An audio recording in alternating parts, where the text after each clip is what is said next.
Engaging our learners in reading is really challenging, and sometimes we really don't know where to start. I mean, it's not math where you can have a game or an activity that kids are constantly playing in order for you to see if they understand what you're teaching them. Reading isn't like that. Every day we have our students come in, they read, they write, and then they leave. So how can we make reading instruction fun for our kids?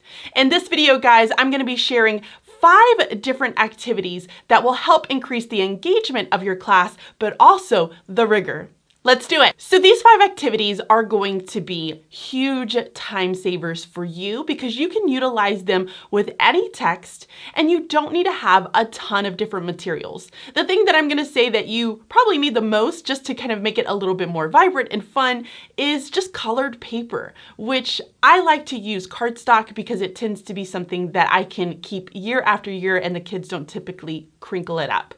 So that's all you need for any of these activities. And like I said, you can use them for any book, reading, informational, research. There are so many different possibilities here. And so what I typically will do is just interchange them as I go throughout the year. Okay, so let's jump into our very first activity. So this activity is one that I call Heads Up. It's very similar to the activity that you have on your phone. It's a great game to play with kids. I like to use this activity for comprehension, especially that literal comprehension understanding, but I also use it for grammar and vocabulary. Now, this is a very simple activity for you to be able to make. Even if you did not want to make this in PowerPoint or through Word, you could very easily just take index cards, cut them in half, and then just hand write it right up at the top. That way, you're saving yourself some time from having to print and cut and even laminate if you choose to laminate. I chose to not laminate these, and I've had them for 4 years and they work fantastic. So this is for a text that we did for Edward Tulane. It was a really great book to be able to use this for. So what I did is I went through the text and I located different names, different objects, places that I felt like I really wanted the students to be able to know because there was a lot of different movement that was happening in that book. And so what the kids would do is I ended up pairing them up and I gave them a deck of cards like this. And I also made sure that in that deck of cards, I chose to use a variety of different colors. That way that the cards didn't end up getting mixed up. It was just a really great organizational strategy. So if I had one that was left on the floor, I knew exactly which pile it belonged to. And so I gave them their deck of cards and then I also gave them a little headband, which I purchased at the Dollar Tree. Now, I will tell you guys that the kids didn't really enjoy using the headbands, mainly because they struggled really bad with getting it to come off. So a lot of the times the kids would instead just hold it up on top and they would just kind of pull them down as they were able to answer them. So that's kind of the basic of the setup there. And then once I had them paired up, they were ready to go. I put a timer on the clock and I did only 2 minutes on that timer. It was a really intense game and the kids were like super stressed out. But all they had to do is their partner had to be able to tell them, you know, the place where such and such placed Edward every single day. And then they had to say, oh, the high chair. So they had to be able to understand. They were giving them hints and clues about what was it that was up here on the very top of their card. And when they guessed what it was right, they said yes. And they would place it on one pile. When they got something wrong, they were like, skip. And so they would place it in a separate pile. And this would go on and on and on. So it was a great way to be able to engage them. They love this game. Like I said, it works great for the literal comprehension. And it also works really well for grammar and vocabulary. So that is the first game of Heads Up. The second activity that I'm going to share with you is not necessarily a game, but it's something that allows for collaboration, which I don't know about y'all, but my kids love to talk. So this is a great way for me to be able to get them engaged and talking and collaborating with someone at their group. Now, I do this as a small group activity, which makes it really nice and simple for me to be able to manage. And this one is laminated. I chose to laminate this and I use it year after year, like I said, it works out great. But what I did is I took one of my graphic organizers. In this case, for fourth grade, we teach plot, which plot is really, really difficult to understand in fourth grade. And so one of the different things that I wanted to do was I wanted them to understand, one, do you understand all the different elements of plot? Can you be able to tell me and show me on your plot map which ones they are and match them to their definitions? And then two, I wanted them to be able to place these with different stories, place the events on a plot map properly. Now, if you look at Webb's depth of knowledge, when we're looking at all of the different levels, this is going to be a level 2 or 3. Now, it's nice because I allow my students, once they're able to start kind of sorting and classifying and placing things in different areas, once they're able to start doing that, it's a way for me to be able to scaffold my instruction. And I'll get into that in just a little bit. But let's talk about how to set up the activity. So the first thing I would do is just take a graphic organizer. Any graphic organizer, you can place boxes in that graphic organizer. I used PowerPoint to be able to create this. It was pretty simple for the most part. And all I did was on the very back, just to be able to maintain my materials for this, is I had a little Ziploc bag. Now the trick is on that little Ziploc bag, you'll want to have it open and then staple so that the Ziploc bag is placed and stuck onto the actual organizer. And once you have that, you can place all of your cards on the inside. So in this case, I had for my group, I wanted them to identify the different elements of plot. So here you're going to kind of see that they have a smaller block and then they have a bigger block. Well, they had to be able to say, oh, well, this is the exposition here. And then they had to find the definition of the exposition and place it right underneath it. So this was a nice way for me to be able to see, do you understand the elements of plot first? Because if you don't have that understanding, it's going to be really, really difficult for you to then identify those elements within a text.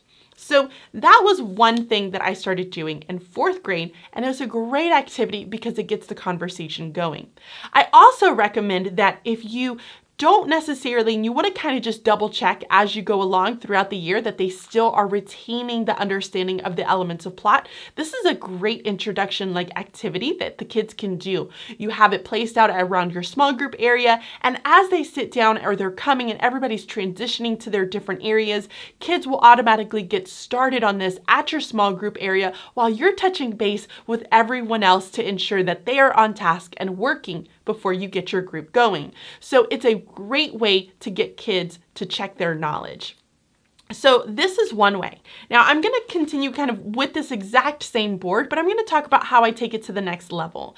So one of my stories that I absolutely love is The Mystery in the Backyard. Oh, this is such a great book to teach plot for fourth grade. Actually, it's a short story. It's an anthology.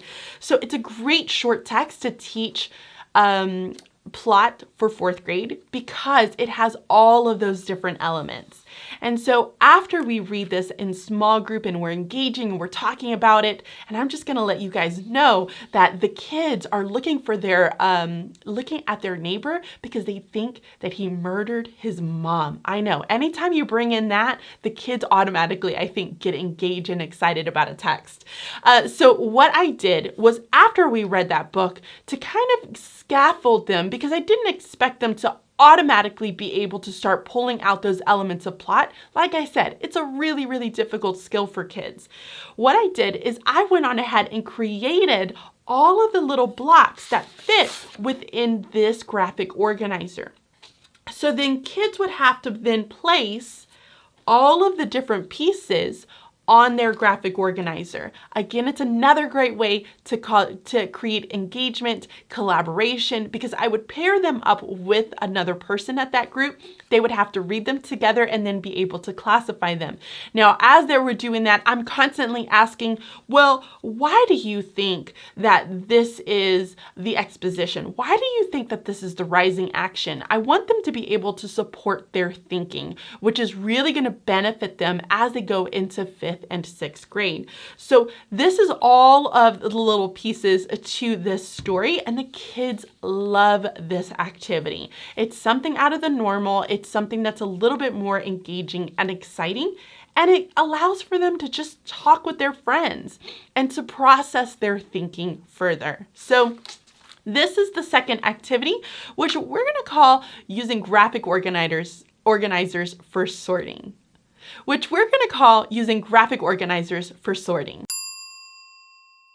Okay, so let's go into the third activity. Now, in this activity, I like to be able to use this again for collaboration when it comes to talking with their peers at their table, or if you choose to do this as an entire whole group class, you can put them into groups of 3s.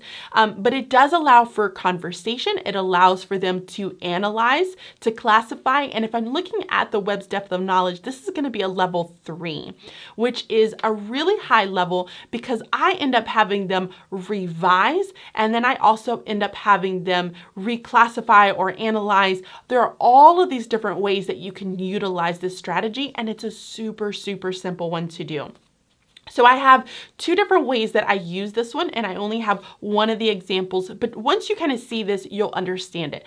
So here's what I do. Once I take a story, we've gone over plot, and I want to start teaching how to summarize a text, which again is another really difficult skill to use in 4th grade. Once I have them starting to think about what a summary is, we go over like what are all of the different parts that we need to have in our summary.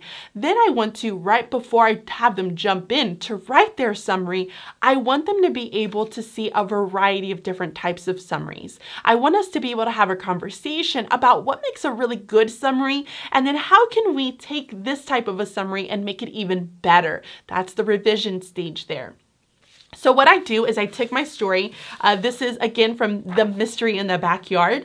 I took a story and I wrote one really good summary. The summary that I feel like I really want my students to be able to write for me. And then I take common mistakes that students typically will do. I have one where they give way too much information, and it's the and then. And then I have another one where they start to use dialogue, which is a huge no-no for us. So I have them with their partners after we've talked about what makes a really good summary. What are those pieces that I really want to have in there? I give them these 3 little sheets of paper, and I printed them all on different colors. Each group has the same color for whichever it is, so that way it's easier for us to be able to identify them and go over them and talk about them together as a group. But what I do is once we have that piece, then the kids will then have to read it with their partners. And then they have to classify and justify which one is going to be the absolute best. And once we have that conversation together as a group about which one we feel is the best, then I send them out with their partners, and then they have to completely revise the other 2. What are the parts that you're going to end up taking out? What are those pieces that you would revise in those other 2 to be able to make it better? Now, they don't have the one that's the perfect example with them when they're doing this. So I would send them with the other 2 and say, now I want you guys to go back and I want you to revise it. Tell me what are the pieces that need to come out of it. Tell me what would you add to it to be able to make it the best. So this is one activity, and I do this with summaries. But the other way that I like to use this activity is to also have my kids be able to provide evidence to support their thinking.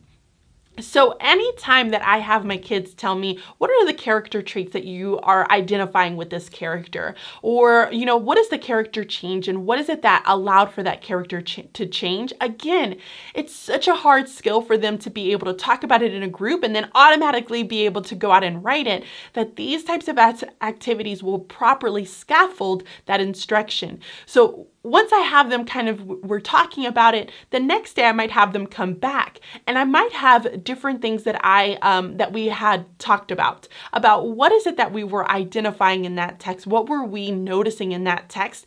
But then they had different pieces of evidence, and with their partners, they had to be able to classify that evidence and say, well, this evidence best supports this.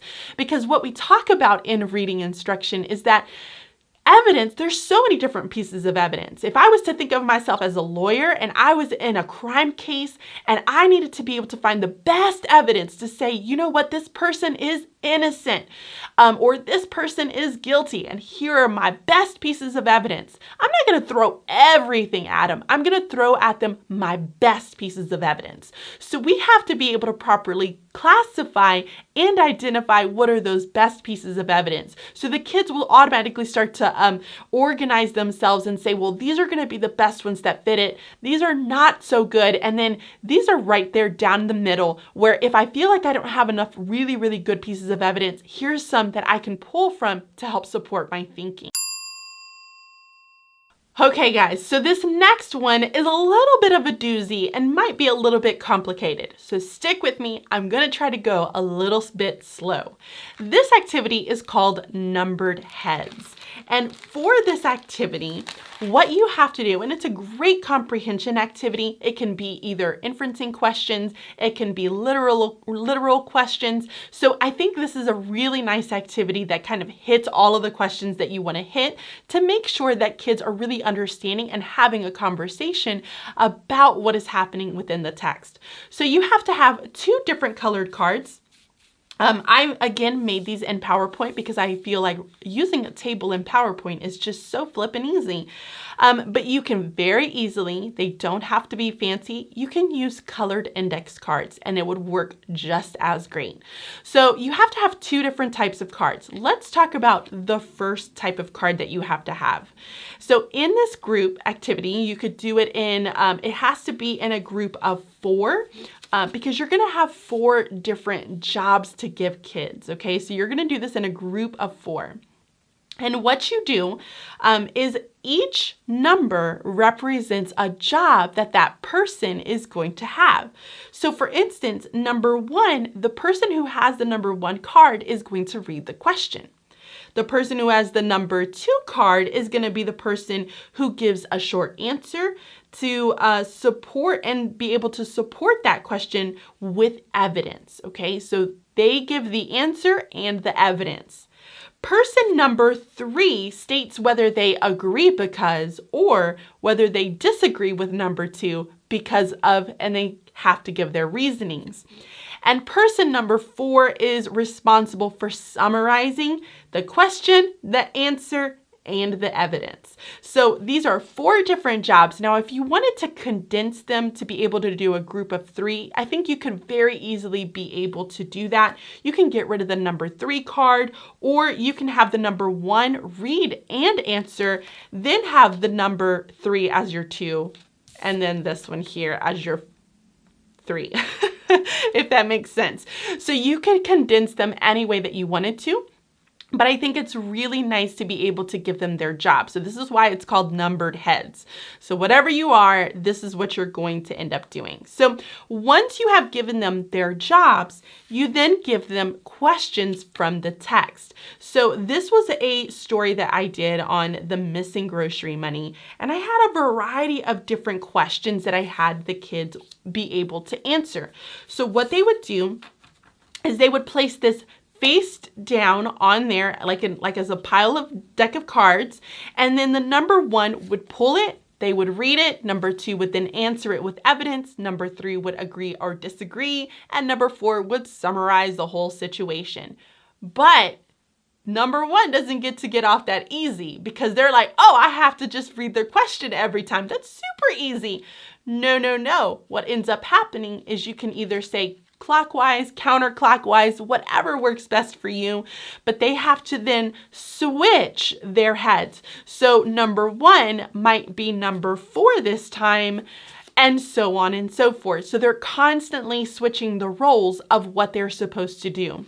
And then they would pull the activity again, and they would do the activity. And it just keeps going around until all of the questions have been answered. Again, it's a really great way to increase the engagement, increase the rigor, because there's so many different pieces that are kind of going into play here. But it allows for kids to just have conversation and to hear what others are thinking. And that's a really important skill to be able to have in your classroom.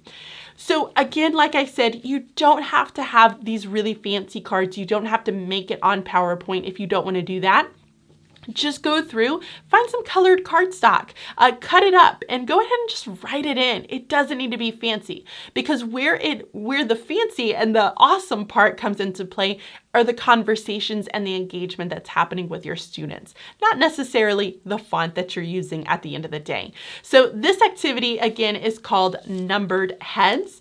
I store them in little Ziploc bags and I kind of keep them all together. Makes it for easy storing, and then I pull them out when I'm ready for it. So that's Numbered Heads.